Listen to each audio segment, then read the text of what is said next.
Au foot, il suffit parfois d'une action, d'un dribble, d'un pas de danse faisant frissonner le public pour graver son nom dans les annales du ballon rond. D'ailleurs, certaines de ces inspirations portent encore aujourd'hui le patronyme de leur géniteur. Quelles sont-elles ? Tu as ta petite idée et tu souhaites en savoir davantage ? Alors reste bien installé devant ton écran. Zoom sur ces joueurs qui ont marqué leur discipline en innovant un geste technique. Et avant toute chose, n'oublie pas de t'abonner pour retrouver les meilleures vidéos d'analyse du foot. C'est un geste unique que tout attaquant aime reproduire. La Madjer, qui consiste à laisser le ballon passer entre ses jambes et le reprendre d'une talonnade derrière la jambe d'appui, est entrée dans le lexique du football le 27 mai 1987. Ce soir-là, le FC Porto dispute face au Bayern de Munich la finale de la Coupe d'Europe des clubs champions.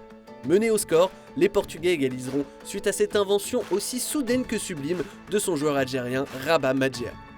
La Madjer est née et Porto remportera finalement la coupe aux grandes oreilles. Pour certains, elle souligne l'audace du tireur. Pour d'autres, elle est avant tout synonyme d'humiliation pour le gardien adverse. Et qu'importe si la ratée revient à s'exposer aux critiques. La panenka est sans aucun doute le geste de foot émanant d'un nom le plus connu. Une caresse balle au pied inventée en finale de l'Euro 1976 par le Tchèque Antonín Panenka lors de la séance de tir au but entre son pays et la République fédérale d'Allemagne. Une véritable feuille morte qui deviendra un classique. Les médias anglais nommeront cette brillante inspiration The Battle of Old Trafford. Elle porte pourtant le nom de son auteur. Le 19 avril 2000, le Real Madrid se déplace à Old Trafford pour y défier Manchester United en quart de finale retour de la Ligue des Champions. Une rencontre au cours de laquelle Fernando Redondo réalisera un grand pont à la suite d'une talonnade faite dos à l'adversaire avant finalement de délivrer une passe décisive à Raoul. Un gros caramel réalisé en reprise de volée qui va se loger en pleine lucarne. La papinade fait partie de ces buts où le temps s'arrête un instant. Ce qualificatif naît en 1986 lors d'un match entre l'OM et le Racing Club de Paris, au cours duquel Jean-Pierre Papin met le ballon au fond des filets suite à une reprise de volée venue d'ailleurs. Spectaculaire et terriblement efficace.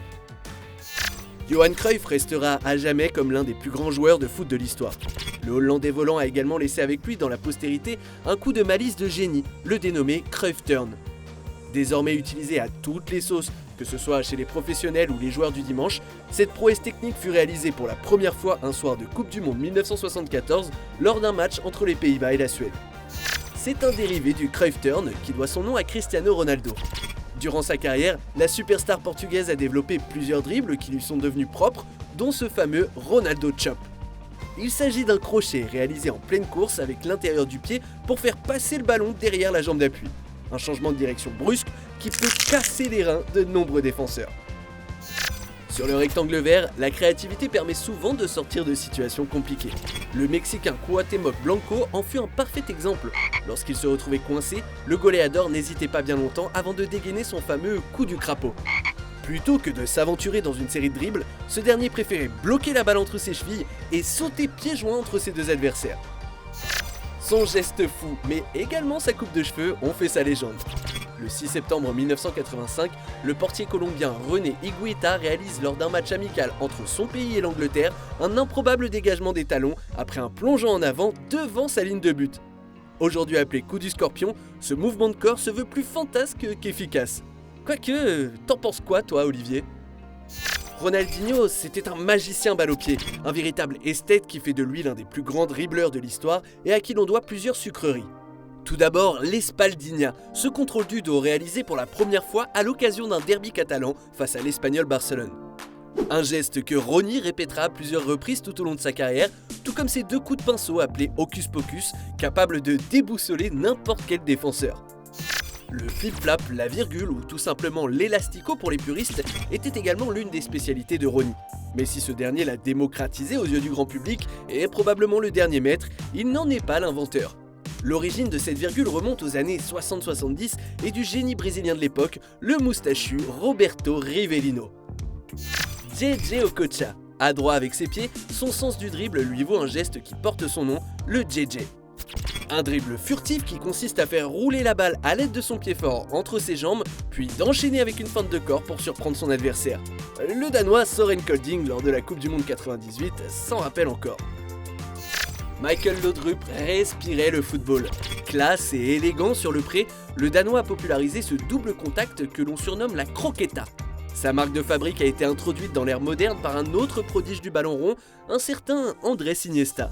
Ce dernier a aspiré tellement d'âme sur ce geste technique qu'on aurait pu l'appeler la Andresta.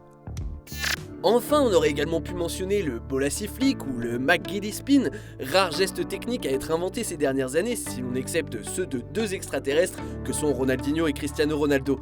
Car oui, le constat global reste que la création de dribble est en panne.